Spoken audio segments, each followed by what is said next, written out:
On my double page spread, once again, I had all these photos to choose from when I did my photo shoot. This time I wanted to use a photo which was instead a different type of angle, so the main artist wasn't directly looking at the reader. So I looked at photos like this, where she was looking off into a different direction, but her body was still facing the camera. So once I'd chosen my photo, I dragged it into Photoshop to then edit the bars that I'd use, as I'd chosen to use raw photos. So I could then edit all these sliders so that it was the right sort of settings to make the image look correct. Once I'd done that, I then went into Photoshop and created a new file and created the main size and shape for the actual double page spread. So this came to 1600 by 1200 to make it a double page spread in a magazine. I then thought about the background. I wanted to have it so that it faded from a grey to a purpley sort of colour.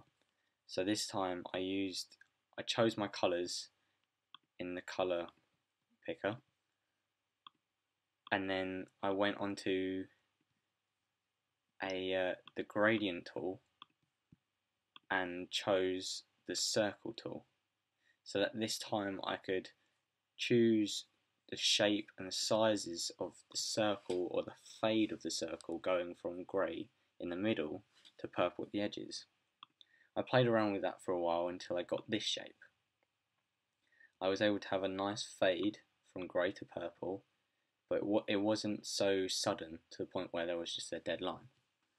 After that, I wanted to put in my picture of my artist. After cropping her out herself from the background in the original photo, I got this. The original photo, she was looking the other direction, so I flipped it so that she was looking towards the right hand side of the page. This was because I tried having things on the right hand side. I felt like it didn't work. So as someone would turn the page over, they'd see the writing and part of my quote, and then on the other side of the page it'd be more or less a full page for a picture of her. I then looked into doing my pull quote. I already knew what type of quote I wanted, and for this it just meant I put it on the page and played around with the shape of it. Eventually I got to the point where it was perfect and it was all laid out, so I had my quote of, "Guess what, I'm not really a bitch." It worked perfectly, and I played around with fonts until it sort of stamped and looked so like it was the first thing you'd see on the page. And once I'd done that, I felt it's good, but I feel like it's not hard to read, but it could be easier. So I went back onto where my backgrounds would be, and I added in some rectangles. So this way it would be easier to read. But then I didn't like having just the dead backgrounds, so I got a paintbrush and I downloaded some special paint splatter paintbrushes, and I did the splatters around the edges to make it look so it wasn't such a straight and sort of uniform line. So I thought, this is great, my pull quote's done and everything like that. I then looked online to see sort of flourishes that other people put on pages. I'd seen quite a lot they put dots around the side of the page, and I liked it, but I didn't want to do the same as everyone else. So I started to do flourishes around my artist, and I started to do like flicks of slightly faded out white lines, and that's where I came up with this. So it gives a sort of, not a silhouette, but an outline of her, and it's able to sort of accentuate and add more design features to the page. I added one more rectangle in the top corner, which I'll explain why later.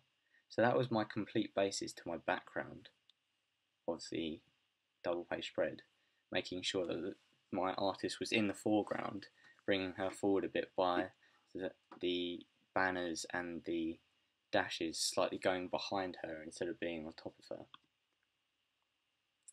And then in the top left hand corner with that box, I added some news features where people could then find out more. So I added, for more news, visit this website, which is a website made up for this magazine. That way it just added another way that people could go and find out more about this magazine. And I also added the paint splatters around that so it wasn't just such a dead square. Then when it came to my text, I'd already typed it out into a Word document, so it just meant the case of playing around with the font sizes and the actual fonts and splitting it into columns. Once I'd split it into columns, it fit perfectly on the page, so it fit the whole of the right hand page ready for someone to read. My double page spread was now complete, and I think it's really good.